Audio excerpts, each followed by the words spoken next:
Yes, sir. Yeah. So the first speaker with us is Abhiti Gulia. She is working as assistant professor in the Lady Harding Medical College and Associated Hospital.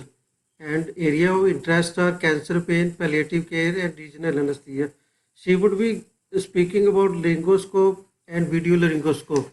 Uh, we know that although they seem to be that is the first part of our instrumentation when we come to anesthesia specialty to scare or away. So Aditi would be highlighting about the past, present of laryngoscope and what else the PG students should know during their career. Dr. Aditi, you can start your topic. A very good afternoon to all. My topic for today's presentation is laryngoscopes and video laryngoscopes. The first direct vision instrument was invented by Alfred Kirsten in 1895. The technique was further refined by Magill and Robert McIntosh, which are the names of the commonly used rigid laryngoscopes. The laryngoscopes are used for the purpose of displacement of the mandible, the tongue, the epiglottis, the hyoid bone in order to expose the glottic opening. Now, the parts of the laryngoscope include the handle and the blade. This is a slide showing the McIntosh and the Miller blades, showing the blade as well as the handle, both in the McIntosh and the Miller blades.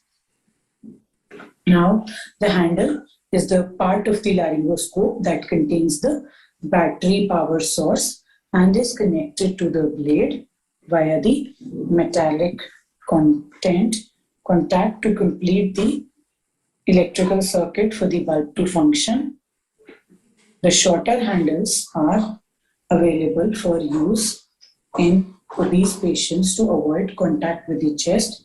The paddle handle has an adjustable hinge which through a ratchet mechanism enables the laryngoscope blade to assume 4 different positions and gets locked at 45 degree, 90 degree, 135 degree and 180 degree. It is designed for use in patients with limited head extension. Now the blade, it has 4 parts. It has a base that attaches to the handle via the hook. The end of the base is called the heel. The tongue, it is the main shaft that compresses and manipulates the soft tissue and the lower jaw. It could be either curved as in a McIntosh blade or straight as in a Miller blade. It is perpendicular to the handle. The web, it contains the electrical connections and the bulb and the flange that projects off from the side of the tongue and is connected to the tongue via the web. It also determines the cross-sectional shape of the blade. Now, this is the diagrammatic representation of the McIntosh or the curved blade that is available in the sizes 0, 1, 2, 3, 4, and 5. It has a distal end and a proximal end. So the other parts include the tongue, the flange, the web, and the hook on the base along with the usable length. In contrast to this, in the Miller blade, that is the straight blade, the tongue is straight and it is available in sizes 0, 0, 0, 1, 2, 3, and 4. It is used for intubation in infants and small children. Now, this is the picture showing the direct laryngoscopy view in which we can identify the following structures, including the laryngeal surface of the epiglottis, the vocal cords, the ventricles, the subglottis, bilateral arytenoids, the pyriform sinus, and posteriorly the hypopharynx. Now, a successful laryngoscopy technique depends on the good preparation, including the use of high flow oxygen source, suction equipments, airway equipments, including stillets, airways, and various sizes of plates, the basic monitoring of the patient hemodynamics, and optimal table height. An optimal sniffing position of the head is also required, with a 25 to 30 degree flexion of the lower cervical spine and 85 to 90 degree head extension at the atlanto-occipital joint. Now, in this figure, we can see the procedure of inserting the laryngoscope from the right, followed by sweeping the tongue to the left. Then we advance the scope past the base of the tongue to watch for the back of the epiglottis to appear. Then the blade tip is positioned in the vallecula and the epiglottis is lifted in a curved blade. The traction force should be along the laryngoscope handle with an approximate 25 to 40 Newton. However, in difficult scopies, it can be even 50 to 70 Newtons. In contrast to this, for a straight blade, which is used for intubating neonates and infants, the epiglottis is long, floppy, with a high larynx at C3, C4, forming an acute angle with the base of the tongue, so the blade is advanced to pass over the posterior border of the epiglottis, and the epiglottis is lifted to view the larynx. This is called the Jackson's position. Then, this is the pictorial representation of the difference between the laryngoscopy techniques in a curved blade, where the epiglottis is below the tip of the blade, and compared to that, in the straight blade, the epiglottis is being directly lifted. The maneuvers that can be used to improve the laryngoscopy view include the Burp maneuver, that includes the backwards, upwards, rightwards, and posterior pressure on the larynx, or the external laryngeal manipulation that allows for directional movement of the larynx to improve the laryngoscopic visualization. Now, there are various modifications of the Macintosh and the Miller blade available. Few common ones shall be discussed in the subsequent slides. The first one is the left-sided Macintosh blade that has a flange on the opposite side. It is used for positioning the tube directly on the left side of the mouth. It can be used in patients with abnormalities of the right face or oropharynx, or in left-handed intubators. The polio Macintosh blade was originally designed to facilitate intubation in patients encased within the iron lung ventilators during the polio epidemic.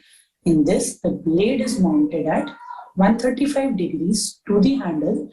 It is used in patients with barrel chest, restricted neck mobility, or breast hypertrophy.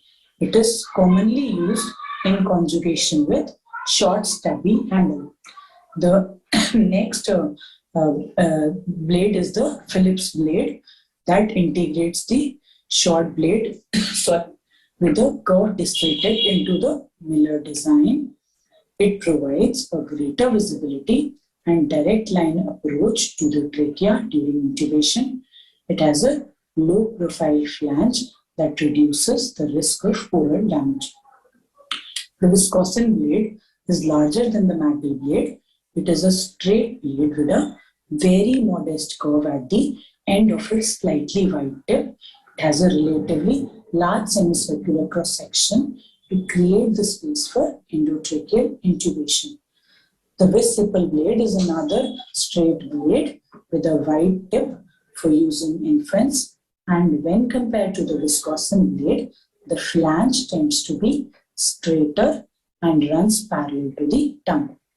The Robert Shaw blade can also be used in infants and children. It has a straight tongue with a curve near the tip to lift the epiglottis directly.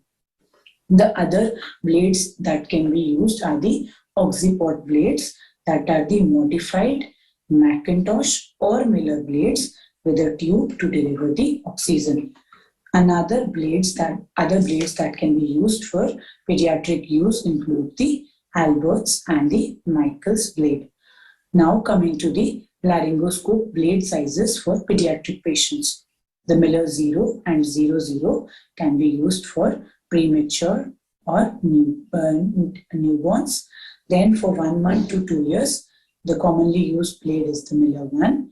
For 3 to 6 years, Miller 2 and Macintosh 2.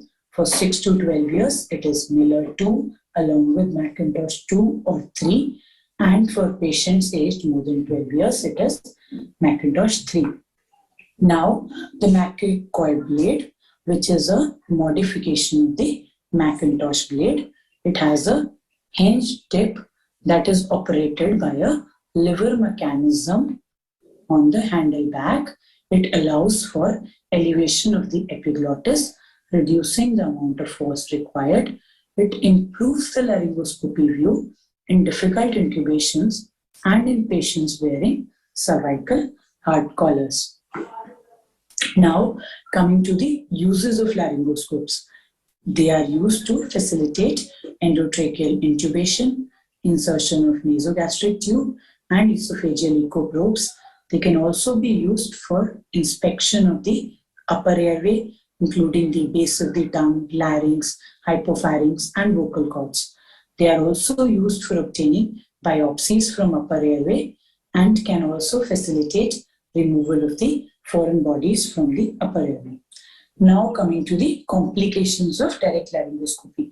The common complications include injury to the teeth, lip, gum, or tongue. There can also be pressure response, including hypertension and tachycardia in adults and bradycardia in small children. The uncommon complications of laryngoscopy include cervical spine injury, temporomandibular joint dislocation, vocal cord injury, airway edema, risk of laryngospasm and bronchospasm, risk of aspiration, and arytenoid dislocation. Coming to the disinfection of the video laryngoscope, first of all, remove the batteries from the handle, then clean the handle with water and detergent, followed by alcohol. The handle can then be sterilized using steam, plasma, or ethylene oxide. For the blade, it is to be first rinsed with water and detergent using a soft brush to remove all the secretions. Then the blade can be sterilized by ethylene oxide, steam, or plasma. The disposable handle and blades are available. Also, the disposable handle blade and blade covers are also available for single use. Coming to the video laryngoscopes. They are the rigid retraction devices with illumination and optical elements. They facilitate visualization of the vocal cords and related airway structures. They are categorized according to either the shape of the blade into Macintosh style versus acute angled, and or according to the presence of channel that accommodate and guide the tracheal tube into non-channeled or channeled. The non-channeled video laryngoscopes, they are used to obtain the laryngeal view, but the endotracheal tube is passed irrespective of the device. It can be divided into two types, the Macintosh style and the acute angled blade video laryngoscope. The Macintosh style video laryngoscopes include the Laryngoscope, the Stoss CMAC systems, and the McGrath-Mac. Whereas the acute angled blade video laryngoscopes include the Glidoscope Lopro, the CMAC D-blade, the single-use Glidoscope AVL, and the McGrath-Mac X-blades. The stillet or the tracheal introducer should be used to guide the tip of the endotracheal tube into the epiglottis when using an acute angled video laryngoscopes. Next, coming to the channeled video laryngoscopes. They are shaped to match the anatomical curve of the upper airway. They do not allow for independent manipulation of the tracheal tube. Rather, the tube is directed by manipulating the laryngoscope itself. They are bulkier than those without channels, since they must accommodate an endotracheal tube adjacent to the optical and the light emitting diode. So they are not appropriate for patients with significantly limited mouth opening. The examples of channeled video laryngoscopes include AirTrack Event, Airways COP, Pentax, and Kingvision and Whoop.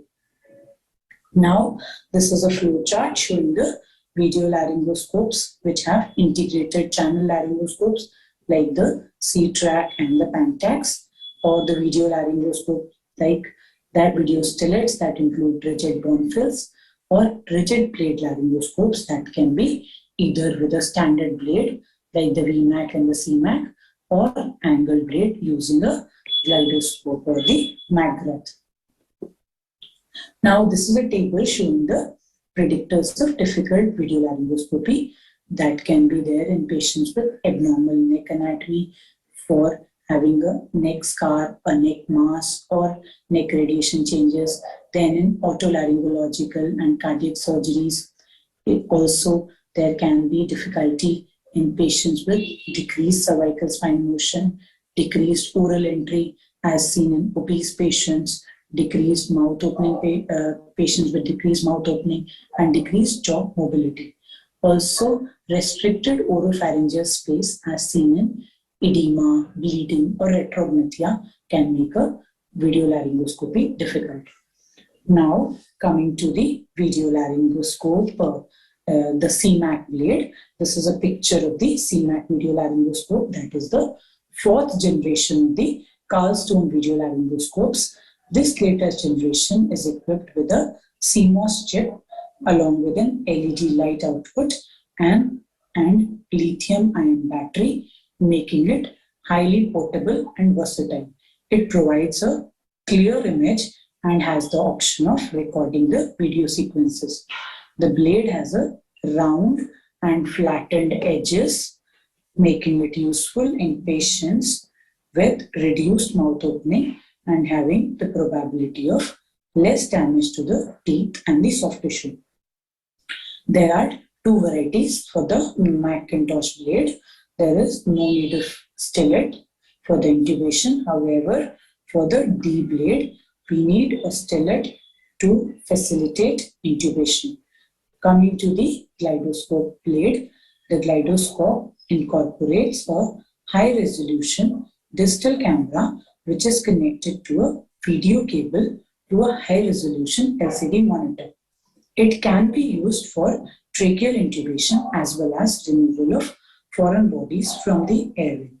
The blade has a 60-degree angulation which improves the view of the glottis by reducing the requirement for anterior displacement of the tongue.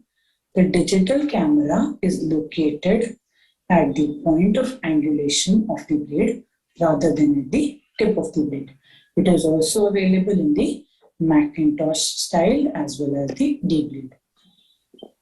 Now, coming to the McGrath Mac, which is a portable, non-channeled Macintosh style blade. It has an adjustable blade length that can be used to intubate a child of age 5 years up to an adult. The blade can be disconnected from the handle to facilitate its insertion in morbidly obese patients as well. Now, the Kingvision video laryngoscope is available both as a channeled as well as a non-channeled blade. It is a portable, high-performance, reusable video laryngoscope.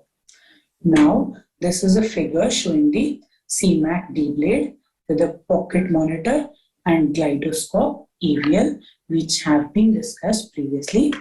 Coming to the McGrath Mac with X blade, we can see the acute angle D blade in this figure. And next is the Glidoscope Ranger. This is a single-use disposable cover that is present over the reusable video baton that can be seen here. Now, this is used for disposable with disposable handles. Coming to the next, that is the AirTrack event, which is a channeled video laryngoscope with two channels, one for mounting of the endotracheal tube of the appropriate size, and the other contains the series of lenses and mirrors that transfers image from the illuminated tip to the proximal viewfinder. The last video laryngoscope that we'll be discussing is the Pantex airway scope that consists of the disposable transparent L-shaped blade. The blade has a channel for suction as well as oxygenation. The blade is anatomically shaped and the tube is pre-mounted on it. It provides a good left glottic view. Now coming to the advantages of the video laryngoscopes over the conventional laryngoscopes is that they have an ability to have a better look around the corners. They have an opportunity for collaboration and teaching. We can also do recording, which is useful for clinical documentation, quality improvement, and teaching. There is also opportunity for remote supervision by a more experienced airway manager. Also, they can be used in patients with reduced cervical spine motion.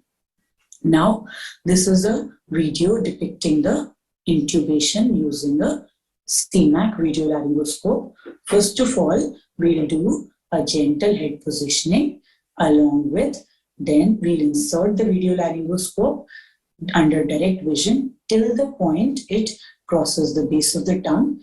Then using the video monitor, we'll advance the laryngoscope further and we'll be able to see the epiglottis.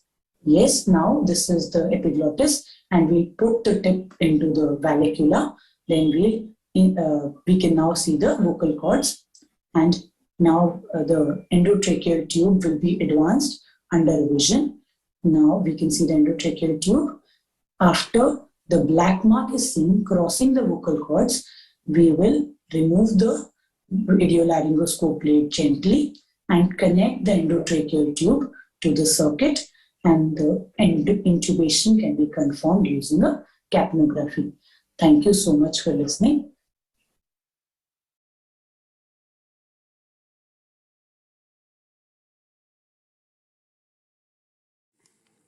Thank you, Biti, for nicely covering almost every part of laryngoscopes, giving insight of the history and the various types available. But can you, with so many laryngoscopes available to us, we have to make a choice, Yes, sir. one to use. So, what you would recommend if you have to choose one of the video laryngoscopes up to so many, and what would be your first choice of? So, for the clarity and for use in difficult airway, I would seriously prefer a CMAC. But in certain places where we are limited with the cost, we can use portable video laryngoscopes also, sir. So, but definitely the CMAC would be my choice for using as a video laryngoscope. Okay, but there are no as such the randomized trial with the Yes, sir. laryngoscope. Even the people are using some homemade, you connecting it with the mobile. With the cable. Yes, I get it. Yes, sir. But say other advantage to me seem like if the mouth inter-incisor gap is less, suppose it's not 3 fingers, still you have an option of using some kind of video laryngoscopic device. Yes, sir. The non-channeled video laryngoscopes that I have described, that can be preferably used because in them the space needed for entering the oral cavity, that will be lesser. So the glidoscope or the CMAC or the McGrath, yes, McGrath, that is the portable with a screen attached to the blade. So those can be preferred, sir, definitely. Because we had a child of synganathia bilateral. Yes, sir. The mouth opening was hardly around 2 centimeters, even less than that. Yes, sir. 2 fingers. So we managed that with the McGrath. Yes, definitely, sir. So, another is you talked about levering laryngoscope. McCoy is, of course, the patent now has gone. It is also called a levering laryngoscope. Levering laryngoscope, yes, sir. So, when it was designed, the number of blades, we have a limit of number of blades with we don't get all sizes. Yes, sir. Yeah, definitely, sir. Definitely. So, Yes. what is the main indication of using the McGrath delivering laryngoscope, of course, over the other this Macintosh plate otherwise? So when we need to apply a high force, to lift the larynx, so sometimes we can use the lever function to decrease the amount of force required. So that is its advantage in But adults, the especially. Yes, sir. but the McCoy, once he had designed this laryngoscope, there was only one indication. It was meant for McCoy. That was Yes. obese patients. Obese patients. Yes, sir. Patients. Yes. Later on, a lot of things came in for the interior larynx. Also, people used it to improve the Cormac Neveu. Yes. So that was there. And other like we talked about pressure response, the complications related to the laryngoscopy. Yes, sir. What is the most frequent common complication if we see? So the most common complication, if we talk about adults, that will be, sir, tachycardia and hypertension. That is pressure response means. Press the response, yes, sir. That But is, if we do a laryngoscopy in infants, then the most common response that we see is the bradycardia, sir. Because the sympathetic system is not well developed. So the main parasympathetic tone is the predominant factor, sir. So that it will is, be bradycardia in them, sir. so you have to break the arc of Yes, sir. either the afferent or the efferent. You have to. Sure, sir. So we can give a glycopyrrolate for the same, sir. It's a vast topic. You try to show the pictures of various laryngos. Yes, sir. There are a lot of So, dates that I was confused yeah, at whether. Yes, sir. because the choice is like with the choosing the mobile model. Now you have to also see which laryngoscope you are comfortable. Yes, sir. Yes, sir. I think we don't have anything in the chat box or some The questions, no, there are no questions. attendees are also not much. I couldn't see much of the attendees. Yes, sir. There are very Participants, only the panelists are there. panelists. Yes, sir. You helped us in increasing our knowledge also. Thank you so much for Thank you. sir, guiding my session, sir. I'm you. really happy to have you as my judge, sir. Thank you My so pleasure much. too. Thank you. Yes, sir. Thank you, sir. So can we move to the next session? We have Dr. Jyoti Sharma from AIMS Batinda. She was, of course, alumni of our college.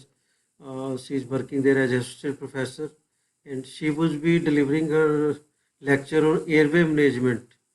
Her interests are airway management, critical care, and onco anesthesia, and attack is on laryngospasm. This is another